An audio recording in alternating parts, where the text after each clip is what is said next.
The famous Marry Me chicken. If you haven't heard of it, it literally went viral a couple of years ago on social media. It is called Marry Me chicken because it comes from the chicken dish or the final dish being that good that whoever has made it for you, you will instantly want to marry them. Anyway, you guys can be the judge. I think that's, quite full on. I don't know if any dish ever made would make me want to marry someone instantly, but to be really honest, it is delicious. I have made it over and over and over again. It is in my, should have had this here.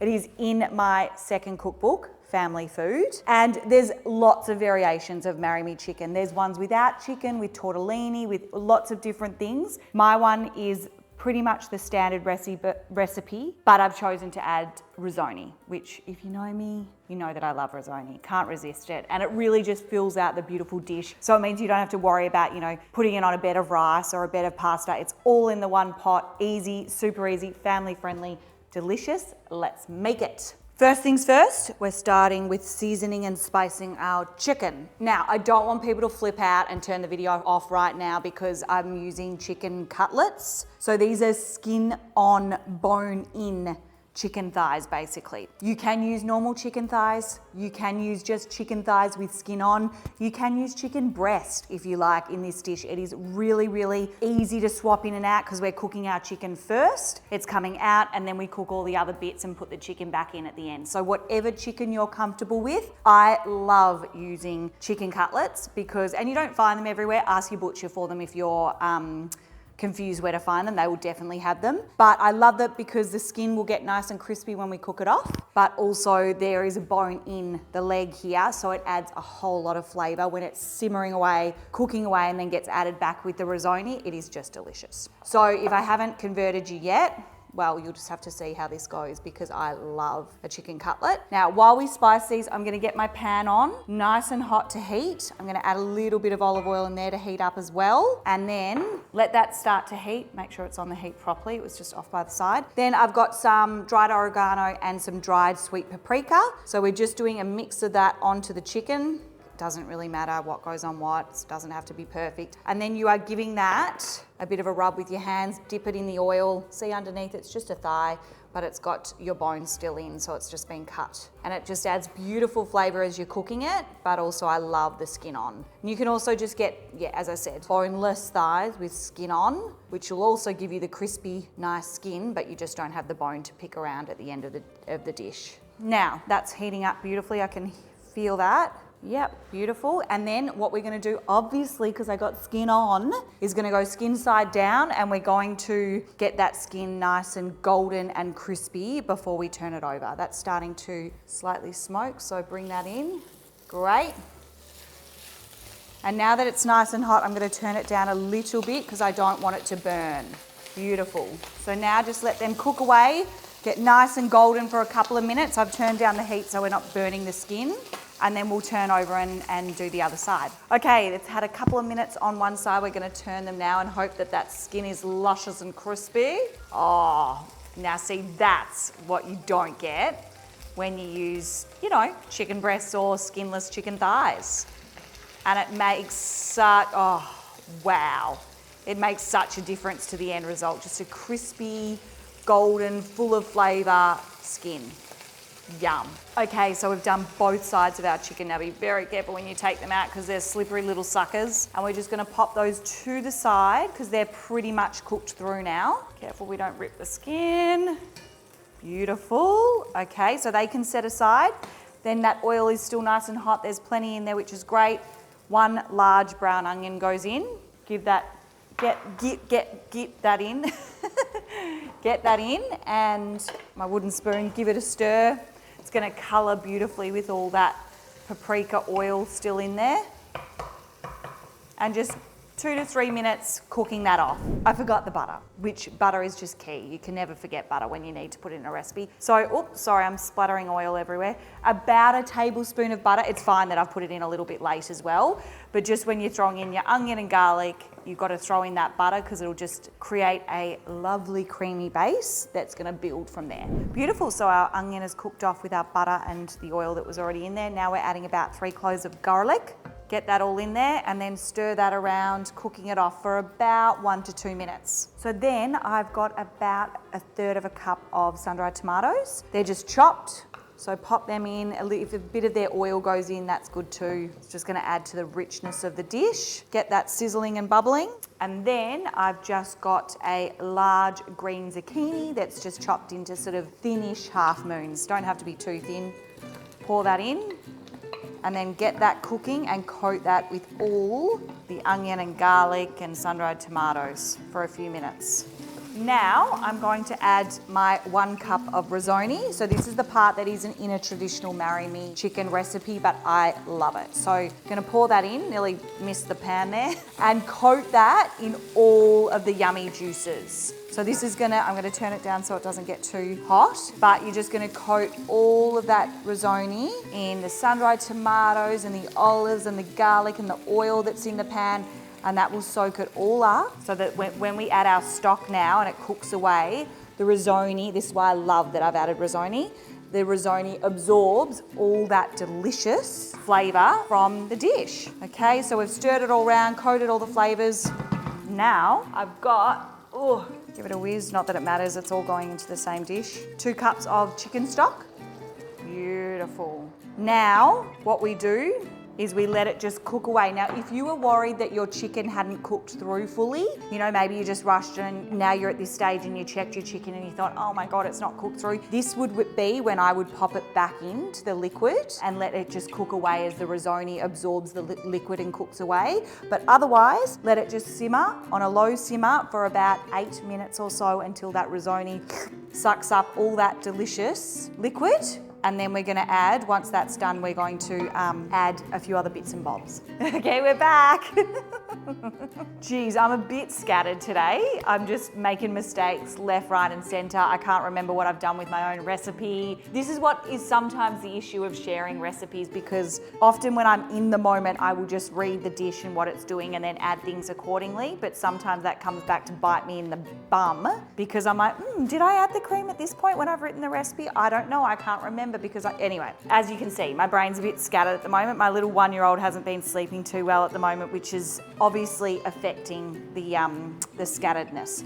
So what I was up to was, we have added our stock to start absorbing all that beautiful, our risoni to absorb all that beautiful stock and that flavour. But I've added my stock and I'm also gonna add my cream. So it's about 3/4 cup of cream and stir that through. And what you just want to be careful about is that it doesn't split, which it won't as long as you don't have it up really boiling hot and bubbling away. So just keep it moving for the first bit while it sort of incorporates and mixes together. And then, as I said, we're going to pop it on a gentle simmer for anywhere from 6 to 8 minutes, depending on how quickly your risoni is absorbing the liquid, how high you have your pan and all of that sort of jazz. But we're going to let it go. Let the risoni do its thing. Okay, so it's been cooking away for about 7 to 9 minutes. I didn't have a timer on, so I'm just guessing.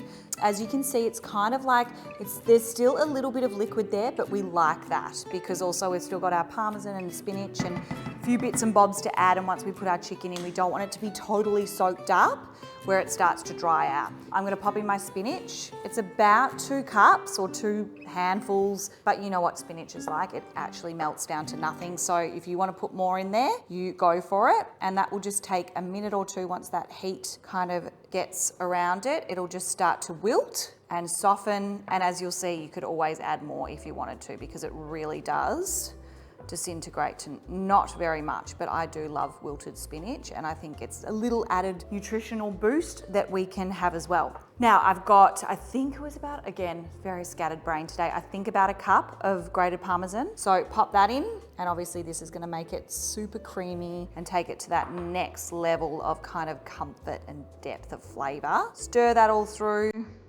So you can even see, even just with the spinach and the parmesan, it's starting to thicken up even more. It's becoming that little bit heavier to stir, so that's good. Great, that's looking wonderful. Now while that's wilting away, I've got some parsley and also some lemon. Now, sorry, I've already gone to town on this lemon and I don't have another one. So it's just gonna have to do, but there is a little bit of zest there. We don't really want to get the white part, the white pith. That's what's very, I've often said it before, that that's what can be very sour and bitter. We're just trying to get that little bit of yellow skin that's there. You don't need much of zest either. It can kind of be, oops, I just lost half of it. There's a little bit there, put on that bit. Just a little bit for some extra zing. I'm going to cut over my lemon.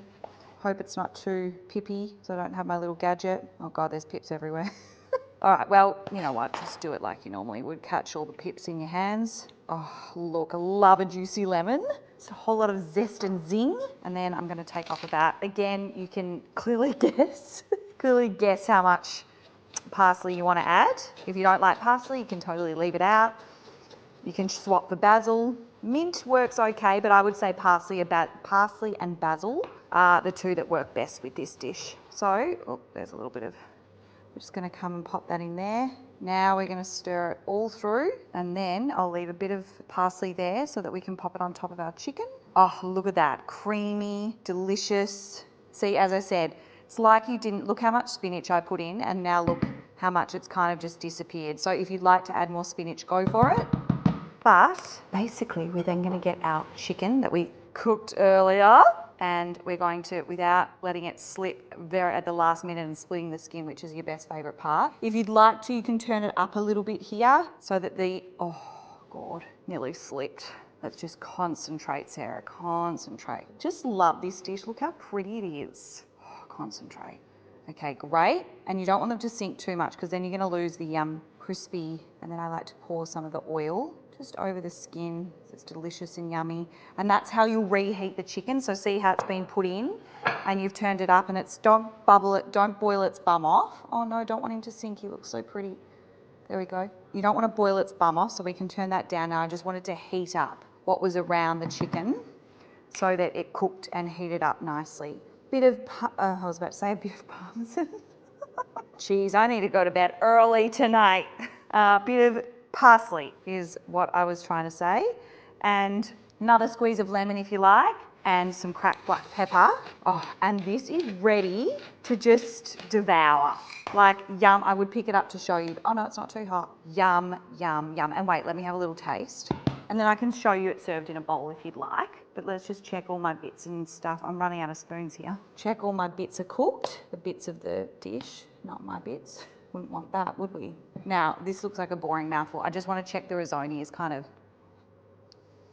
oh my gosh. You know, this is what I mean. The flavours of this dish always blow my mind. Like, as I said at the start, Marry Me is a little bit full on. It's a catchy name and obviously it went viral, so it worked. I wouldn't say I'd marry someone for it, but my God, it is so, so yummy. And look out, because it is so, so Moorish. Like, it's that type of risoni and cream and parmesan that you could just like keep, especially on a cold winter's night. You could have 3 bowls of that. It is so, so yum.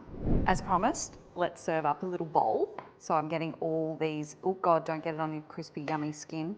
So you're just filling the bottom with your zucchini, sun-dried tomatoes, risoni, Moorish just delight. Okay, that'll do, says, don't go too nuts. And then, oh, crispy, delicious.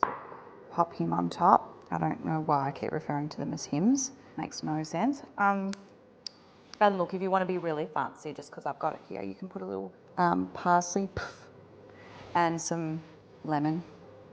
Good squeeze of lemon. Yum, yum, yum. And let's have a try.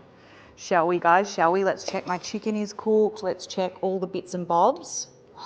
Oh, my chicken is cooked to perfection. Thank you. Yes, all white, we like that. Although sometimes thighs and legs can be a little bit pink, even when they're, especially, sorry, when they've got the bone in them. So don't be too worried if most of the flesh is pink, is white. Okay, here we go.